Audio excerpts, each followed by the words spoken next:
नमस्कार मित्रांनो, स्वागत आहे तुमचं माझ्या यूट्यूब चॅनलमध्ये। आज आपण आजचे महत्त्वाचे 20 प्रश्न बघणार आहोत। तर चला कोणताही वेळ न घालवता आपण लगेच या व्हिडिओला सुरुवात करूया। पहिला प्रश्न आहे, झिरो पोलिओ कोणत्या कालावधीत देतात?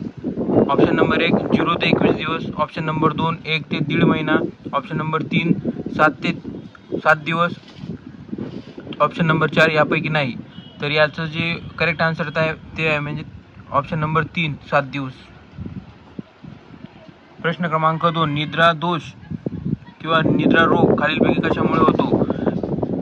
ऑप्शन नंबर 1 विषाणू, ऑप्शन नंबर 2 अझोल्टा, option number 3 protozoa, option number 4 यापैकी नाही। तर ऑप्शन नंबर 2 प्रोटोझोआ यामुळे निद्रा रोग होतो। प्रश्न क्रमांक 3, मेंदूतील सर्वात मोठा भाग टिंबटिंब हा असतो। ऑप्शन नंबर 1 अनुमस्तिष्क, ऑप्शन नंबर 2 प्रमस्तिष्क, ऑप्शन नंबर 3 मध्य मस्तिष्क, ऑप्शन नंबर 4 यापैकी नाही। तर मेंदूतील सर्वात मोठा भाग हा प्रमस्तिष्क हा असतो, म्हणून ऑप्शन नंबर 2 करेक्ट आन्सर आहे। प्रश्न क्रमांक 4, डिस्क्लोजिक एजंट कशाचे निदान करण्यासाठी वापरतात? ऑप्शन नंबर 1 दंतक्षय, ऑप्शन नंबर 2 किरण प्लाक, ऑप्शन नंबर 3 जिंजिव्हिरीज, ऑप्शन नंबर 4 यापैकी नाही। तर याचं करेक्ट आन्सर आहे 2 किरण प्लाक। प्रश्न क्रमांक 5, लस ही संज्ञा कोणी शोधली? 1 Louis Pasteur, 2 Edward Jenner, 3 Robert Koch, 4 यापैकी नाही। तर लस ही जी संज्ञा आहे ही लुई पाश्चर यांनी शोधली, म्हणून ऑप्शन नंबर 1 करेक्ट आन्सर आहे। प्रश्न क्रमांक 6, रक्ताचे 10 ml मायक्रोलिटर प्रमाण म्हणजे किती? 1 ml, 2 0.001 ml, 3 0.01 ml, 4 0.05 ml। तर रक्ताचे 10 ml मायक्रोलिटर प्रमाण म्हणजे 0.01 ml, म्हणून ऑप्शन नंबर 3 करेक्ट आन्सर आहे। प्रश्न क्रमांक 7, बेनेडिक्ट द्रावण तयार करण्यासाठी कशाचा उपयोग होतो? Option number 1 ferrous sulphate, 2 copper sulphate, 3 sodium sulphate, 4 यापैकी नाही। तर बेनेडिक्ट द्रावण तयार करण्यासाठी फेरस सल्फेटचा नाही कॉपर सल्फेटचा उपयोग होतो, म्हणून ऑप्शन नंबर 2 बरोबर आहे।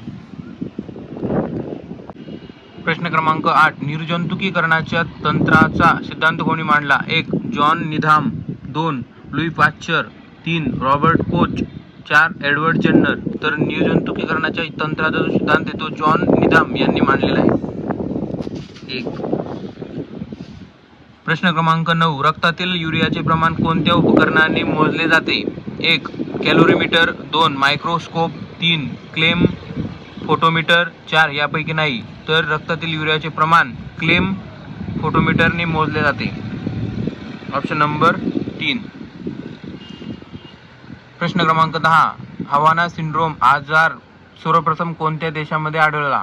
1 जापान, 2 भारत, 3 ऑस्ट्रेलिया, 4 अमेरिका। तर हवाना सिंड्रोम हा जो आजार आहे हा सर्वप्रथम अमेरिका देशामध्ये आढळला आहे, म्हणून ऑप्शन नंबर 4 बरोबर आहे। प्रश्न क्रमांक 11, सूक्ष्म जीवशास्त्राचे जनक खालीलपैकी कोण? 1 Paul Ehrlich, 2 Joseph Lister, 3 Ronald Ross, 4 यापैकी नाही। तर सूक्ष्म जीवशास्त्राचे जनक हे रोनाल्ड रॉस हे आहेत, ऑप्शन नंबर 3 हे करेक्ट आन्सर आहे। प्रश्न क्रमांक 12, टायफॉइड हा आजार खालीलपैकी कोणत्या जंतूमुळे होतो?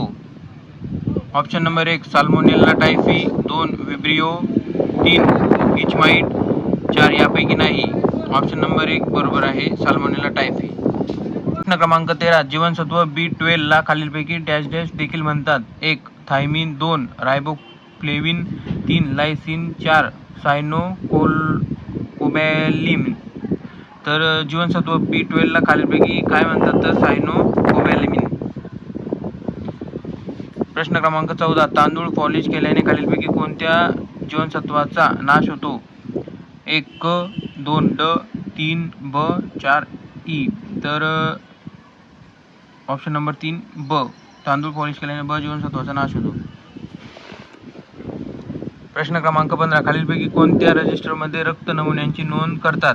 1 MF3, 2 MF4, 3 MF2, 4 MF10। तर रक्त नमुन्याची नोंद MF 2 याच्या रजिस्टरमध्ये करतात. प्रश्न क्रमांक 16. AFP सर्वेक्षण खालीलपैकी कोणत्या आजारासाठी केले जाते? 1. मलेरिया, 2. पोलिओ, 3. विषमज्वर, 4. कॉलरा. तर AFP सर्वेक्षण पोलिओ या आजारासाठी केले जाते. प्रश्न क्रमांक 18 आणि 17 खालील प्रश्न क्रमांक 18. सल्फ्युरिक ॲसिड व जस्त यांच्या क्रियेने कोणता वायू तयार होतो? 1. नायट्रोजन, 2. हायड्रोजन, 3. हेलियम, 4. ऑक्सिजन. तर सल्फ्युरिक ॲसिड व जस्त यांच्या क्रियेने हायड्रोजन हा वायू तयार होतो. Option number 2. प्रश्न क्रमांक 19. खालीलपैकी थायरॉक्सन या संप्रेरकाच्या कमतरतेमुळे होणारा रोग कोणता? तर 1. खुरटेपणा, 2. मिक्झिडिमा, 3. A व B दोन्ही, 4 यापैकी नाही. तर खुरटेपणा आणि मिक्झिडिमा हा दोघं रोग यामुळे होतात, म्हणून ऑप्शन नंबर 3 A व B दोन्ही. प्रश्न क्रमांक 20. त्रिगुणी लस खालीलपैकी कोठे दिली जाते? 1. तोंडावाटे, 2.